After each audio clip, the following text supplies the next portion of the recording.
Bonjour Bernard-Henri Lévy. Bonjour.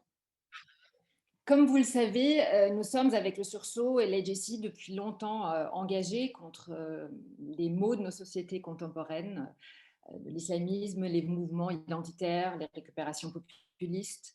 Et vous étiez d'ailleurs à nos côtés il y a 2 ans. C'est pour ça que je suis donc particulièrement heureuse de vous recevoir aujourd'hui. Je vais tout de suite commencer avec la première question. Il y a 19 ans, jour pour jour, le journaliste Daniel Pearl a été décapité par des membres d'Al-Qaïda.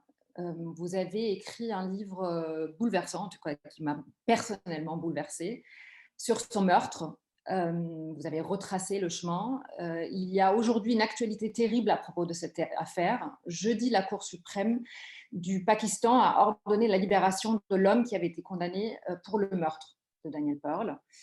Je voudrais vous demander tout simplement qu'est-ce que cette décision dit aujourd'hui du Pakistan et qu'est-ce que la communauté internationale devrait faire selon vous?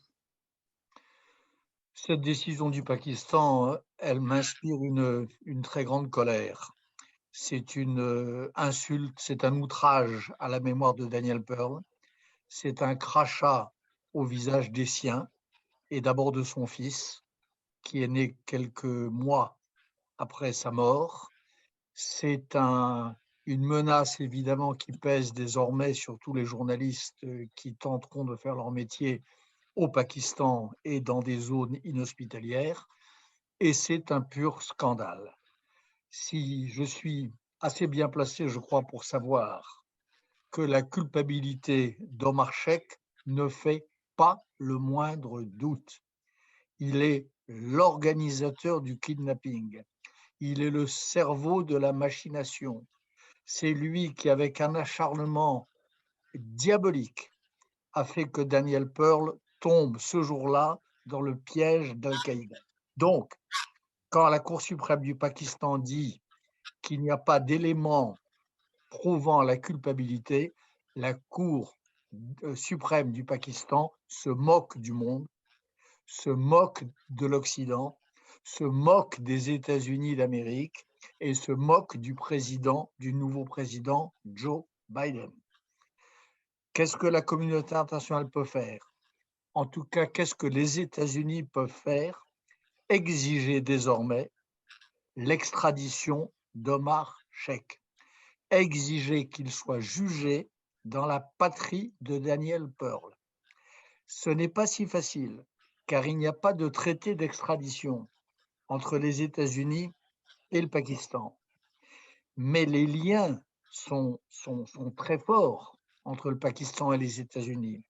Le Pakistan a beaucoup plus besoin de son alliance avec les États-Unis que les États-Unis de leur alliance avec le Pakistan. Si par conséquent, le président Biden le demandait avec force, l'exigeait avec détermination, je pense que les Pakistanais céderaient et que la décision de la Cour suprême serait cassée. C'est absolument essentiel pour la mémoire de Pearl et pour le futur que j'espère, voué à la disparition du djihadisme contemporain. C'est essentiel, c'est plus qu'un symbole. Merci beaucoup. Vous avez mentionné l'éradication du djihadisme. Je voudrais maintenant passer à la France, à l'Europe.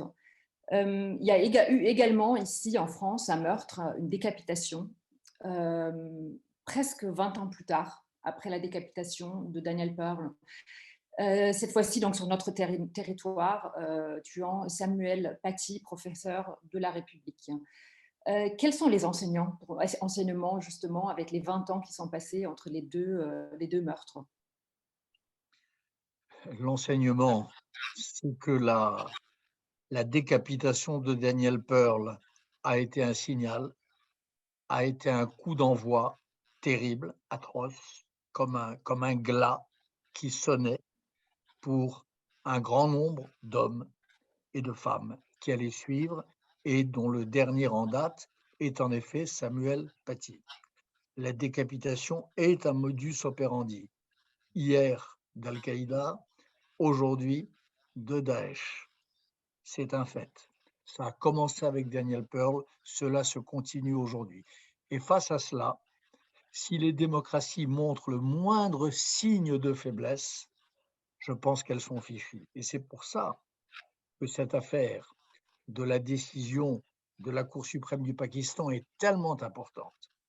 Si on nous raconte que pour des raisons d'intérêt géostratégique, parce que le Pakistan est un allié important dans en vue des pourparlers avec les talibans, que sais-je, je crois que le signal sera terrible et on risque de voir peut-être, hélas, je tremble rien qu'en le disant, d'autres meurtres de même sorte. Et donc maintenant, la dernière question, c'est une question qu'on pose à tous nos invités. Je sais que ça vous arrive plus fréquemment à nos autres aux autres invités. Si Emmanuel Macron vous demandait, lors d'une rencontre, quelles sont les 2 choses nécessaires aujourd'hui au combat contre l'islamisme, qu'est-ce que vous lui répondriez? Bah, écoutez, il y a beaucoup de choses nécessaires, mais en tout cas, il y a 2 choses qui sont à sa portée, à la portée d'une grande démocratie et qu'il commence de faire. C'est une vraie loi sur et contre le séparatisme islamiste, il le fait, et c'est, une intransigeance absolue, et il le fait aussi, et son ministre de l'intérieur, également, avec beaucoup de détermination, une intransigeance absolue face aux prêches euh, qui, en toute impunité, pendant si longtemps, se faisaient dans les mosquées islamistes radicales. Les prêcheurs de haine, ceux qui vont distiller ou hurler leurs appels au meurtre dans des mosquées stipendiées, bien souvent par des groupes étrangers, parfois des États, ils ne sont pas possibles sous la loi de la République. Et la France est sur le chemin de dire cela, elle le dit déjà. Et j'espère, ma recommandation serait de rester ferme sur ces points, malgré, là encore, les mauvaises sirènes, malgré les mauvais Cassandres qui ne vont pas tarder à dire que c'est en étant ferme qu'on attise encore la volonté de mort des djihadistes. Je ne le crois pas. Je crois que la fermeté, c'est la solution, même s'il n'y a pas de solution facile, de solution toute faite, et même si ce combat, là, pour le coup, sera long. Merci Bernard-Henri Lévy. Merci, Merci pour votre temps. Merci.